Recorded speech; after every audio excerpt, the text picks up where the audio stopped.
c'est vrai que Noël, c'est une formidable occasion de pouvoir parler de notre foi, de pouvoir parler de Jésus. Je vais juste vous lire un, un extrait de la naissance de Jésus.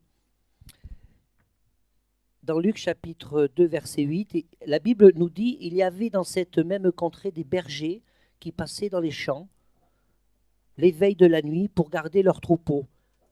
Alors je répète, des bergers qui passaient dans les champs les veilles de la nuit pour garder leurs troupeaux. Ça veut dire qu'il ne faisait pas froid. Et voici, un ange du Seigneur leur apparut, et la gloire du Seigneur resplendit autour d'eux. Ils furent saisis d'une grande frayeur. Mais l'ange leur dit, ne craignez point, car je vous annonce une bonne nouvelle qui sera pour tout le peuple le sujet d'une grande joie. C'est aujourd'hui dans la ville de David et nous est né un sauveur qui est le Christ, le Seigneur. Et voici à quel signe vous le reconnaîtrez.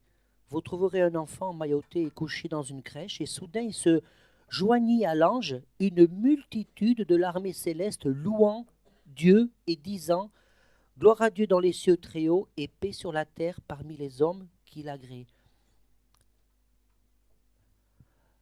Ça, c'est vraiment le témoignage de la venue de Jésus sur terre. Ce matin, je ne vais pas vous parler du petit Jésus dans la crèche, puisque nous sommes en train de célébrer le moment où il est venu. Alors, il convient de rétablir, pour ceux qui ne le savent pas, une certaine vérité de Noël. Jésus n'est pas né en décembre, hein. Il n'est pas né au mois de décembre, puisque tout le monde s'accorde à dire, les théologiens, les historiens, les anthropologues, qu'on pense qu'il est né plutôt entre avril et mai, mars, avril, mai. Voilà. Donc, puisque les bergers étaient dehors en train de faire paître leurs troupeaux. Alors pourquoi on fête Noël en cette période-là? En fait, la fête de Noël, elle est basée sur une fête païenne que fêtaient les Romains. Ils fêtaient le Sol Invictus, c'est-à-dire le soleil invaincu.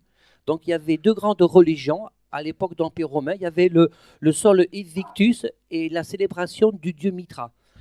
Et l'empereur Aurélien, en fait, ce qu'il voulait faire, c'est unifier les religions.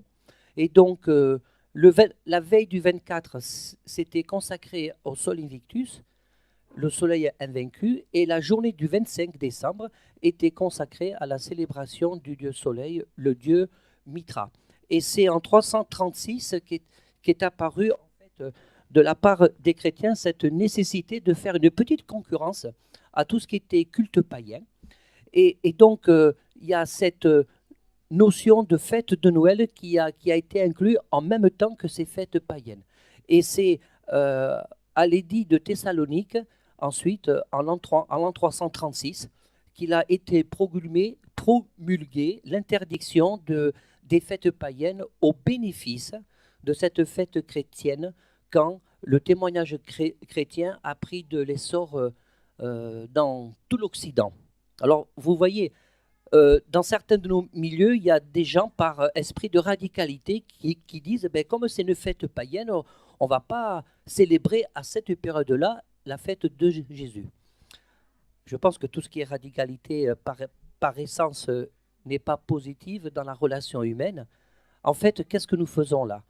On est en train de célébrer la venue de Jésus. Et contrairement à Halloween qui représente, d'abord c'est la célébration de la sorcellerie, et ça ramène à des images de violence, d'horreur, d'angoisse, et vraiment on n'a pas besoin de ça. Alors que même sans être chrétien, peut-être il y a des gens parmi nous qui ne sont pas chrétiens ou qui n'ont pas une approche spirituelle par rapport à Jésus, même sans ça, aujourd'hui, dans l'imaginaire collectif, Noël, c'est tout ce qui représente la paix, c'est tout ce qui représente la solidarité, c'est tout ce qui représente l'unité, le rassemblement familial, l'occasion de faire des cadeaux. Alors peut-être il y en a qui n'attendent pas Noël pour faire des cadeaux, mais c'est l'occasion de faire des cadeaux, de se retrouver, de marquer un temps de pause, de réunir des familles qui sont pour certaines familles, les gens vivent aux quatre coins de la France. Donc Noël, pour beaucoup de gens, sans parler de la foi, c'est ça aussi. Pour d'autres, c'est des activités commerciales intenses, qui à vrai dire en ce moment, ils ont été pas mal perturbés, hein. Et alors, la question ce matin, c'est qu'est-ce que je veux faire de mon Noël? Qu'est-ce que ça représente pour nous, Noël, pour vous, Noël?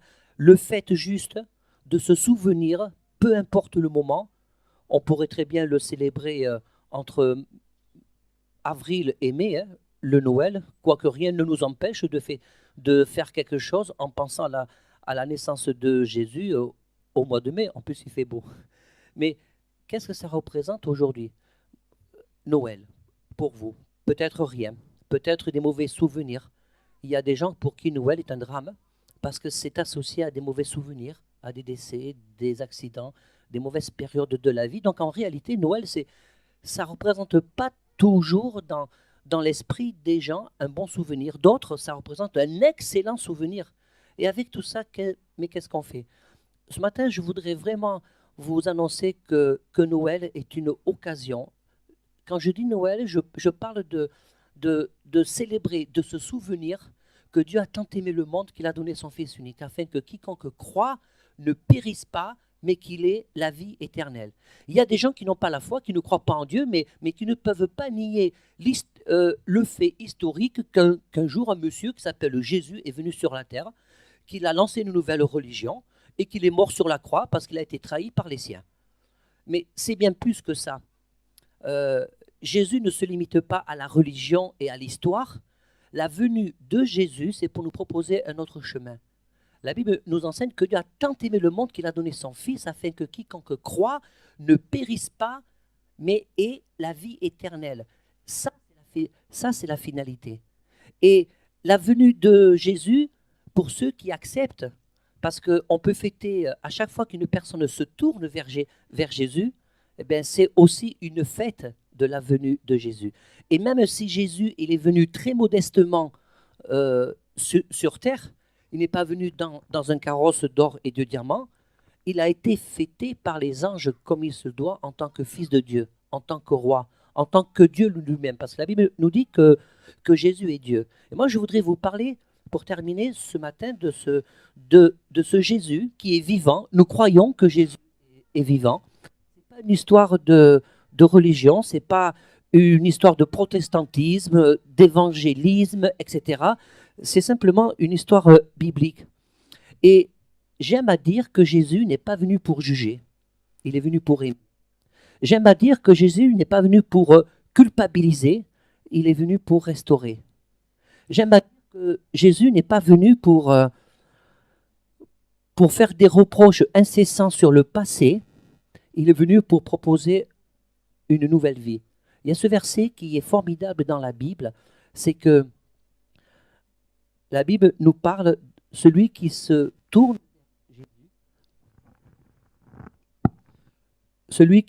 vers Jésus, eh bien, il y a un nouveau recommencement, il y a un nouveau chemin, parce que les choses anciennes sont passées. Et avec Jésus, il y a toujours possibilité de recommencer. Quel est celui ou celle parmi nous qui a rêvé à un moment donné de sa vie, par regret, je regrette d'avoir fait ça à tel moment, je regrette d'avoir dit ça à telle personne à tel moment, j'aurais tellement aimé ne pas l'avoir vécu, ne pas l'avoir dit, ou ne pas l'avoir subi. Alors, ça marque, sauf qu'on ne peut pas refaire le passé. Un jour, quelqu'un a dit, je vais essayer de vous le dire de mémoire, que le passé ne peut pas se changer, demain est un mystère, aujourd'hui est un don, peut être un don, peut être une bénédiction de Dieu. C'est pour ça qu'on appelle l'instant T le présent. Et je voudrais vous proposer cette matinée comme un présent que vous pouvez recevoir de Jésus. C'est juste, je vous demande vraiment de réfléchir, faites un effort. Vous voyez, je ne vais pas vous demander de l'argent, mais faites un effort, réfléchissez-y. Il y a des gens aujourd'hui qui sont prêts à croire tellement de choses invraisemblables pour essayer d'améliorer leur quotidien. Il y a tellement de gens aujourd'hui qui vivent une insatisfaction intérieure permanente ou qui vivent une angoisse intérieure permanente. Jésus, il est celui qui est venu apporter la paix. Et ces moments que nous vivons ce matin ensemble sont tellement importants parce qu'ils nous rappellent que celui qui est venu sur la terre, qui s'appelle Jésus, aujourd'hui, il a tout pouvoir. La Bible nous dit qu'il nous a été donné, mais Jésus, que le nom de Jésus est au-dessus de tout autre nom, que la puissance de Jésus est au-dessus de toute espèce de puissance. Et que le fait d'accepter Jésus en tant que tel, le fait de le comprendre intellectuellement ne suffit pas. Le fait éventuellement de le croire, mais d'une façon intellectuelle, ne suffit pas. Jésus a dit ces paroles que je trouve superbes. Je me tiens à la porte et je frappe. Celui qui entend ma voix entre, je rentrerai et je souperai avec lui. Voilà. Chacun d'entre nous, nous allons à un moment donné, pour beaucoup, nous retrouver avec de la famille. On va souper ensemble, on va manger ensemble. À Noël, c'est ce que Jésus propose en fait. Et je vais terminer par ces paroles en disant que dans la Bible, qui est un livre oriental, il ne faut pas l'oublier, dans le contexte dans lequel ça a été écrit, les gens de l'époque pouvaient entrevoir la profondeur, la pertinence des paroles de Jésus quand Jésus dit « Je rentrerai, je te propose de rentrer chez toi pour souper avec toi ». Ça veut dire qu'à l'époque, ce n'est pas comme aujourd'hui, les maisons classiques, générales, c'était comme des grands carrés où la même pièce servait à la fois de couchage, de salle de bain, de salle à manger, de cuisine, c'était la pièce unique de vie. Donc le fait de rentrer chez une personne, vous rentriez directement dans son intimité. Voilà. Quand vous recevez des invités, vous ne les invitez pas à manger dans votre chambre. Vous ne pliez pas le lit, vous ne montez pas une table dans la chambre. Mais à cette époque-là, vous rentrez mais directement comme ça dans l'intimité des personnes. Et quand Jésus dit je frappe à la porte, si quelqu'un entend ma voix pour qu'il ouvre la porte, je rentrerai et je souperai avec lui. C'est ce que Jésus veut faire avec toi. C'est ce que, en fait, le message de ce matin, c'est ce que Jésus te propose. Il faut juste essayer. Il faut juste admettre que la rencontre avec Jésus, que la découverte et le développement de la foi avec Jésus est quelque chose à la base de fondamentalement irrationnel. C'est irrationnel. Mais ce côté irrationnel, contrairement à ce que beaucoup de gens peuvent penser, nous amène à un équilibre, nous amène à un bien-être, parce que le Seigneur Jésus, il veut, comment je veux dire ça? Je ne veux pas dire le ménage, ce n'est pas bien approprié, mais il veut restaurer ce qui est brisé. Il veut reboucher ce qui est troué. Dans la vie, il y a toujours des occasions à saisir. Donc je vous invite à saisir cette occasion. Parce que nous sommes faits pour vivre en relation avec Dieu. La venue de Jésus restaure la relation que Dieu veut avoir avec nous, qui a été rompue il y a des milliers d'années au Jardin d'Éden. C'est ça. Restaure cette relation. De la façon dont Dieu nous a fabriqués, de la façon dont Dieu a conçu l'homme et la femme, il nous a conçus pour qu'on puisse avoir des espèces d'antennes en chacun d'entre nous, pour qu'on puisse comprendre et entendre la voix de Dieu. Dieu a fabriqué l'homme et la femme. On est conçu pour qu'on puisse parler à Dieu et qu'on puisse comprendre, qu'on puisse avoir une vraie conversation. Amen. Seigneur, je te prie pour toutes ces personnes qui sont là. Je te prie que ces paroles puissent être gravées dans chaque cœur, profondément, Seigneur, que chaque personne puisse être amenée à réfléchir sur sa position vis-à-vis de toi. Seigneur, je veux prononcer ce matin des paroles de bénédiction, des paroles de paix sur chaque vie, parce que nous croyons que tu es vivant, nous croyons que tu peux encore aujourd'hui impacter, bouleverser les hommes, les femmes, les jeunes gens et les jeunes filles qui se tournent vraiment vers toi. Et que cette parole que tu nous as laissée, la Bible, puisse être le socle, puisse être l'outil vraiment qui nous permet de nous approcher de toi. Que ton nom soit béni, Seigneur. Amen. Amen. Soyez bénis.